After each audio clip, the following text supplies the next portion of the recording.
Assalamualaikum warahmatullahi wabarakatuh. Waalaikumsalam. Sebelumnya Pak Ustadz, saya masih belajar dan banyak mau cari tahu tentang Islam. Jadi mohon maaf kalau pertanyaannya mungkin standar, cuman ini saya penasaran banget dari dulu. Ini masalah poligami. Kalau, wah ibu-ibu di sini pada pada langsung gitu.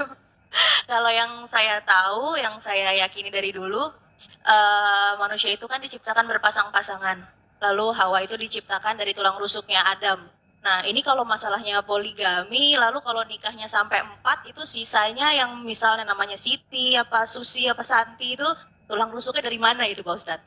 Terus sama kalau memang diperbolehkan, asalkan bisa adil, katanya gitu ya Pak Ustadz. Ini kalau menurut Al-Quran sendiri, adil itu tolak ukurnya seperti apa Pak Ustadz? Karena kan kadang-kadang kalau Rasulullah mungkin kita tahu untuk adil pasti bisa, nggak mungkin nggak gitu kan. Tapi kalau suami yang manusia biasa, kadang istrinya aja setiap kali ngeliat mukanya istighfar gitu kan, banyak-banyak istighfar. Terus dia mau poligami itu gimana caranya Pak Ustadz ngomongnya? Makasih Pak Ustadz. Pertama, bahwa hadis tentang khuliqatil mar'atu min dhila', perempuan diciptakan dari tulang rusuk, bermakna kiasan. Tulang rusuk melindungi jantung atau jantung melindungi tulang rusuk? Tulang rusuk yang melindungi jantung. Perempuan itu tulang rusuk, laki-laki itu jantung. Maka perempuan yang melindungi laki-laki. Makanya dalam Quran disebut hunna libasul lakum wa antum libasul lahun. Perempuan menjadi pakaian bagi laki-laki, menutupi segala cacat, aib dan kekurangannya. Maka tulang rusuk menjadi pelindung bagi laki-laki. Nah, jadi jangan dipahami tekstual lalu sebelum menikah minta surat catatan dokter berapa yang hilang tulang rusuknya. Nah, saya nggak mau nikah sama kamu, tulang rusukmu hilang 3, berarti bini kau 3. Ini yang pertama. Yang kedua, Nabi Muhammad SAW menikah dengan Khadijah monogami 25 tahun. Monogami, istri tunggal. Baru poligami sekitar 10 atau 12 tahun. Mana yang lebih lama dalam kehidupan Nabi? Monogami atau poligami? Nampak jawaban serentak. Monogami. 3, ayat tentang turun. Fankihu ma taba lakum minan nisa'i masna, nikahilah perempuan 2, wa thulatha, nikahilah 3, wa ruba', nikahilah 4. Ayat itu nyuruh nambah atau mengurangi? Mengurangi. Karena dulu orang Makkah istrinya unlimited edition. Maka turun ayat ini untuk menyuruh kurangi. Maka yang saat itu bininya 10, dia pilih-pilih, setelah fit and proper test, delete 6. Tinggalkan 4. Ayat ini dulu mengurangi, bukan menambah. Yang keempat, bahwa dalam Islam poligami adalah solusi emergency door. Karena ini kalau tidak dibuka pintu sebelah kiri ini, pesawat akan meledak. Nah, makanya ada di satu daerah, seorang pergi kondangan, istri tua, istri muda bisa jalan. Maka orang heran, kenapa? Itu kok bisa gitu? Itu istri mudanya itu, yang meminangkannya istri tuanya. Ditanya orang, betul ibu minangkan? Iya. Kenapa ibu pinangkan? Daripada aku mati katanya. Ini suamiku ini 300 tenaga kuda ini katanya. Ini solusi emergency door. Ada di sebagian orang, ada di sebagian tempat, dan sekarang banyak orang lebih mau, mas, kamu mau selingkuh, selingkuhlah. Yang penting seksnya sehat. Oh, tak bisa begitu. Dalam Islam ada aturan agama yang menjaga keselamatan. Islam itu datang menjaga 5. Hifzul aqli, menjaga akal. Jangan pakai sabu-sabu, narkoba. Hifzul nafs, menjaga diri. Jangan bunuh diri, haram. Hifzuddin, menjaga agama. Jangan kotori akidah. Hifzul mal, menjaga harta. Jangan riba, jangan mencuri, jangan merampok, jangan merampas. Hifzul ard, menjaga kehormatan. Jangan caci maki, olo-olo, ejek. 5, menjaga. Kalau dengan poligami bisa menjaga, lanjutkan. Tapi justru menghancurkan, jangan. Oleh sebab itu maka ini Dia tidak kaku seperti besi, dia seperti karet. Ini yang saya sebutkan ini adalah pertimbangan-pertimbangan bagi yang sudah siap-siap untuk setuju menandatangani materi 6.000. Karena semua laki-laki ini tidak akan bisa menikah tanpa izin istri pertama. Sudah dilindungi oleh Negara Kesatuan Republik Indonesia. Ibu-ibu jangan takut, jangan khawatir. La takhaf, jangan takut. Wala tahzan, jangan sedih. Takbir.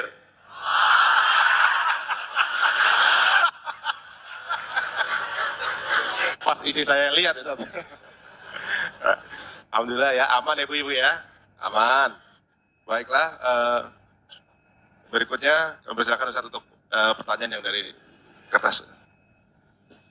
Apa yang dimaksud punuk unta? Sebuah hadis yang diutarakan untuk wanita. Punuk unta salah satu sampel contoh. Tapi banyak hadis lain, substansi maknanya adalah, saya sebutkan satu. Ayat Quran bahkan. La yatribna bi arjulihidna. Janganlah memukul kaki ke lantai. Dipakai gelang kaki bergemerincing. Yatribna bi arjulihidna. Dipukulkan kaki ke lantai waktu jalan. Kerincing, kerincing, kerincing, kerincing, kerincing. Satu. Dua. La tabarrujna tabarrujal jahiliyatil ula. Jangan bersolek-solek jahiliyah. Tiga, jangan memakai seperti punuk unta naik ke atas. Dari tiga sampel contoh ini makna substansinya adalah norak. Berlebihan, lebih dari normal, abnormal, supaya diperhatikan orang. Adapun sekedar mengikat rambut, kebetulan rambutnya panjang, maka diikatnya pakai karet gula. Diikatnya. Lalu kemudian ketika dia pakai jilbab agak menonjol sedikit, ya nggak apa-apa. Tapi sengaja dipakai tinggi ke atas supaya ketika dia lewat semua wow. Jadi jangan ditangkap sampelnya, tapi yang diambil adalah substansinya. Karena sekarang banyak orang perempuan tidak seperti punuk onta, tapi noraknya lebih daripada punuk onta. Pahami ini dengan baik. Tentang masalah gemerincing di lantai, tidak ada lagi. Tentang soleh jahiliyah, tidak lagi. Tentang punuk onta, tidak.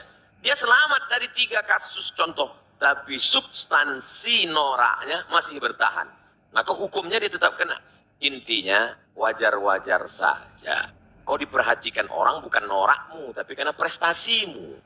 Kau diperhatikan orang bukan karena make upmu, tapi karena cahaya bekas wudukmu. Karena tahajudmu memancar. Ini kan ingin mencari hati orang supaya suka. Padahal hati orang itu punya Allah. Kalau Allah sudah menanamkan cinta ke dalam hatimu, maka hati-hati hamba itu pun ikut cinta kepada engkau. Oleh sebab itu maka raihlah cinta Allah dengan tahajud. Raihlah cinta Allah dengan baca Quran dan zikir. Bukan dengan yang semu. Bukan dengan yang hilang. Karena kita akan capek melelahkan diri sendiri hanya dengan kepalsuan-kepalsuan. Kenapa dia bercahaya wajahnya? Bekas wudhu. Masya Allah. Emang saya tayamum? Artinya kita tetap beramal, berdoa, biarlah orang suka. Karena Allah menanamkan suka itu bukan karena dibuat-buat. Karena sesuatu yang dibuat-buat kita akan lelah capek sendiri. Normal saja, apa adanya. Apa boleh seorang anak naik haji tapi orang tuanya belum pernah pergi haji? Pulang dari sini, kau ambil kain selendang, kau gendong ibumu, dari Jakarta jalan kaki ke kota Makkah. Sampai di Makkah kau tawaf 7 putaran, naik ke Bukit Sofa, pergi ke Marwah 7 putaran, tahallul. Maka belum dapat menebus sekali teriakannya saat melahirkan. Oleh sebab itu yang punya uang, senangkanlah hati orang tua. Buatlah ibumu seperti raja, maka rezekimu akan seperti raja-raja. Bukan hadis Nabi, saya ketemu di grup WhatsApp. Senangkan orang tua, karena setelah Allah langsung orang tua. Wa qadha rabbuka alla ta'budu illa iyyah. Allah mewajibkan engkau hanya beribadah kepada Allah. Habis Allah, wabil walidaini ihsana. Berbakti kepada orang tua. Kalau masih hidup dia senangkan. Tapi saat tidak beruntung, saat sangat sayang pada ibunya, tapi ibunya sudah meninggal dunia, saat datang menjumpai Nabi SAW, ya Rasulullah, ummi matat, makku, ibuku, ummi sudah meninggal dunia.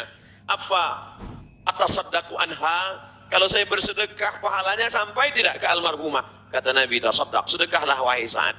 Ayu sadaqatu afdal, apa sedekah yang paling afdal? Kata Nabi, saqiyul ma, memberi air minum. Idzan ahfiruha. Saat itu juga, saat ngobrol dengan Nabi itu, langsung saat pergi menggali sumur, wakafkan untuk almarhumah ibunya.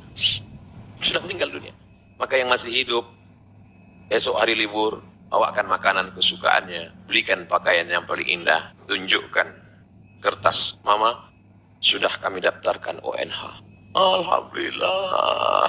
Tapi baru bayar DP 5%. Doakan supaya rezeki kami halal, berkah. Saya sudah banyak berjalan, jauh berjalan, banyak dilihat, lama hidup, banyak dirasa. Di balik kesuksesan orang-orang besar itu saya lihat, saya perhatikan. Rupanya di ruang kamarnya ada gambar ibunya. Rupanya saat dia kata sambutan bercerita tentang ibunya. Rata-rata kebesaran orang-orang hebat itu berawal dari doa ibu. Ayah juga. Luar biasa. Ummuka ibumu. Ummuka ibumu. Ummuka ibumu. Saat Nabi ditanya, Ayyun nas man ahaq